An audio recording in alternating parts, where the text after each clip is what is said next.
नीचे भूमि है और ऊपर नक्षत्र है। ये वाला सीन मेरे लिटरली रोंगटे खड़े कर गया।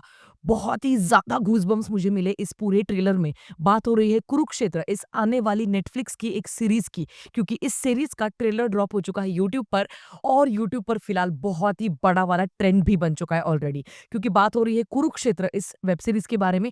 नेटफ्लिक्स अभी मुझे लग रहा है ना, कहीं न कहीं पे अपने पाप धोने का वक़्त आ चुका है नेटफ्लिक्स, क्योंकि लिटरली महाअवतार नरसिम्हा इस फ़िल्म ने इस पूरी दुनिया को ये दिखा दिया कि कितनी ज़्यादा शक्ति है हमारे भारत के इतिहास में ही। आपको कहीं और जाने की ज़रूरत नहीं है, आपको कोई इमेजिनरी हॉलीवुड की तरह हीरोज़ बनाने की ज़रूरत नहीं है।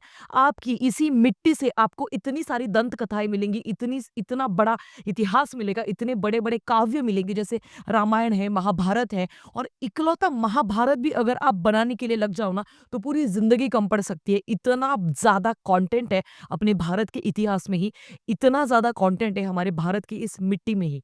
पर क्या है ना, जब आप बहुत ज़्यादा वोक हो जाते हो, लिबरल हो जाते हो, लेफ्टिस्ट माइंडसेट के लोगों के साथ उठना-बैठना आपका हो जाता है और फिर आप बहुत ज़्यादा प्रिटेंशियस हो जाते हो ना अपनी ज़िंदगी को, जो आप है नहीं, वो आप दिखाने में अपनी पूरी ज़िंदगी जब व्यस्त कर देते हो ना, तब जाके आप अपनी मिट्टी से दूर हो जाते हो और अपनी संस्कृति से दूर हो जाते हो। और इसी के लिए अभी तक लिटरली हम सभी लोग जानते हैं, महाभारत और रामायण इन 2 महाकाव्यों के ऊपर जितनी भी टेलीविज़न पे हम सभी ने जितना भी कंटेंट देखा है वो रामानंद सागर प्रस्तुत सीरियल्स में देखा है। और उसके बाद मुझे नहीं लगता कि उस पड़ाव तक पहुँचने वाली कोई फ़िल्म भी पहुँची है और ना ही कोई वेब सीरीज़ बना पाया है। बट अब जाके मुझे लगता है कि महाअवतार नरसिम्हा ने बहुत बड़ा एक गेट ओपन कर दिया है पूरे भारत देश में एनिमेशन के लिए। और एनिमेशन ना, ये एक बहुत बड़ा एक स्टेरियोटाइप था हमारे पूरे भारत देश में कि यार एनिमेशन है, क्या है, कार्टून है, वो बच्चे ही देखेंगे। नहीं, महाअवतार नरसिम्हा ने जिस तरीके से पूरे बॉक्स ऑफिस पर अपना जो एक धुआंधार परफॉर्मेंस दिया है और पूरे बॉक्स ऑफिस पर इतना ज़्यादा कब्ज़ा किया इतने सारे दिनों तक, तो मुझे कहीं न कहीं पे लगता है कि अब जाके भारत में एनिमेशन को थोड़ा सीरियसली ले सकते हैं पेरेंट्स। क्योंकि अनफॉर्च्यूनेटली ना हमारे देश में ना जितना ज़्यादा सीरियसली बाकी के करियर्स को लिया जाता है, जैसे डॉक्टर, इंजीनियर्स, पायलट और भी जितने भी सारे अलग-अलग करियर्स हैं, बट उतना ही सीरियसली एनिमेशन या फिर गेमिंग, इन सारी ना चीज़ों को नहीं लिया जाता है। और मुझे कहीं न कहीं पे लगता है कि ये एक सॉफ्ट पावर है, जब हम बात करेंगे एनिमेशन की, जब हम बात करेंगे गेमिंग की। In fact gaming industry also I am talking about this. Why? Because मुझे लगता है कि आजकल गेमिंग में पुराने वाले गेम के स्टैंडर्ड्स नहीं रहे। आजकल दुनिया बहुत ज़्यादा एडवांस्ड हो चुकी है और इसी में एनिमेशन में, गेमिंग में, ये सारे प्लेटफ़ॉर्म्स में हमारे भारत की यूथ ने अपना टाइम इन्वेस्ट ज़रूर करना चाहिए और अपना करियर उसमें बनाना चाहिए। पर अब देखो, कितने ही पेरेंट्स होंगे जो अपने बच्चों को एनिमेशन, हाँ भाई, तुझे अगर एनिमेशन कर रहे है तो हमारा तुझे सपोर्ट है। 10 में से कितने प्रतिशत भारतीय आपको लगता है पेरेंट्स कि वो अपने बच्चों को सपोर्ट करेंगे? नहीं करते। क्योंकि उसके बारे में रियलाइज़ेशन ही नहीं है कि कितनी बड़ी और कितनी वास्ट फ़ील्ड हो सकती है। इसमें भी बहुत बड़े-बड़े करियर्स आपके बन सकते हैं।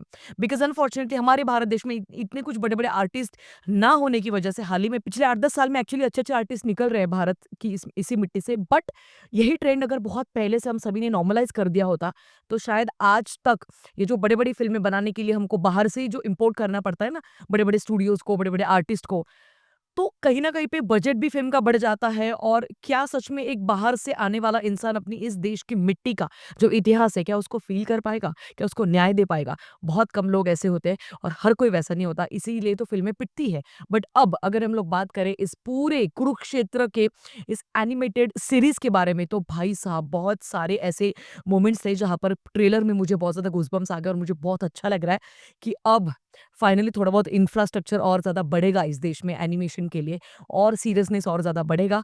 और ऐसी फ़िल्में एक्चुअली बनती रहनी चाहिए, क्योंकि अगर हम लोग बात करें नेटफ्लिक्स के बारे में, तो अभी तक सिर्फ़ और सिर्फ़ अपने प्लेटफ़ॉर्म पर ज़्यादातर वोक, लिबरल और लेफ्टिस्ट माइंडसेट से भरा हुआ या फिर फॉरेन वैलिडेशन माँगने वाला जो कंटेंट है, बस वही वो अपने प्लेटफ़ॉर्म पर प्रमोट करते आ रहे थे। और जब महाअवतार नरसिम्हा उनके प्लेटफ़ॉर्म पर उन्होंने वो फ़िल्म ली, तब मुझे लिटरली यकीन ही नहीं हो रहा था कि ओके, मे बी शायद उनको अपने पाप धोने होंगे शायद, पता नहीं। बट जोक्स अपार्ट, बट अब जाके फाइनली एक और सीरीज़ इसी नेटफ्लिक्स पर आने वाली है। ये 10th ऑफ अक्टूबर को रिलीज़ होगी, तो दशहरा 2 अक्टूबर को है और उसके ठीक 8 दिन बाद हम सब लोग इस सीरीज़ को देख पाएँगे। ओवरऑल ट्रेलर का मुझे थीम बहुत ज़्यादा अच्छा लगा। गूज़बम्प्स देने वाला म्यूज़िक है, बैकग्राउंड स्कोर है, कैरेक्टर्स को जिस तरीके से डिज़ाइन किया गया है, जिस तरीके से उनको एनकाफ किया गया है, उसमें और ज़्यादा इम्प्रोवाइज़ेशन की डेफिनिटली स्कोप है। बट उसके बावजूद ऐसे प्रोजेक्ट्स का वेलकम करना बहुत ज़रूरी है, ताकि और भी प्रोजेक्ट्स बनते रहेंगे और आने वाली जितनी भी पीढ़ियाँ हैं, जितने भी बच्चे हैं, उन सभी को फालतू के कार्टून्स दिखाने के बजाय ये वाला एनिमेशन वाली सीरीज़ हम सब लोग अगर दिखा पाएँ, तो मुझे लगता है कि हम लोग जीत जाएँगे एज़ अ पेरेंट्स के तौर पर। क्योंकि यही हमारी संस्कृति है और यही हमारा इतिहास है, अ, जिसका हमें गर्व होना चाहिए। और इसीलिए मैं कुरुक्षेत्र इस वेब सीरीज़ के लिए बहुत-बहुत एक्साइटेड हूँ। अब ओवरऑल अगर इस पूरे ट्रेलर के बारे में बात करें तो इसमें 4 मुख्यतः चीज़ें हम सब लोगों को एक हाइलाइट करके उन्होंने दिखाई है। सबसे पहले युद्ध भूमि पर खड़े अर्जुन के मन के भीतर चलने वाला एक और युद्ध, न्याय माँगती हुई द्रौपदी और भीष्म पितामह, इनका एक बहुत ही बड़ा वाला विज़डम।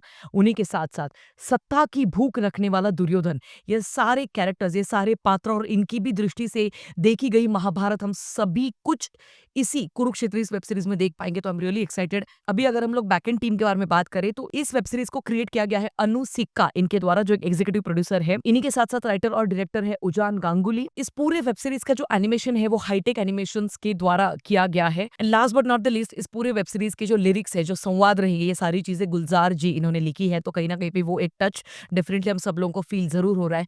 मुझे तो फिलहाल तो पॉजिटिव वाइब्स आ रहे हैं, बट ओवरऑल ये सीरीज कैसे निकलती है, ये सारी चीजें हम सब लोगों को 10 अक्टूबर के दिन ही पता चलेगा। बाकी आप लोगों की क्या राय है और क्या आपको भी महाअवतार नरसिम्हा के ही लेवल का ये वाला एक ट्रेलर आपको लगा? आप मुझे कमेंट सेक्शन में जरूर बता सकते हैं। मिलेंगे अगले वीडियो में, तब तक के लिए ख्याल रखिएगा।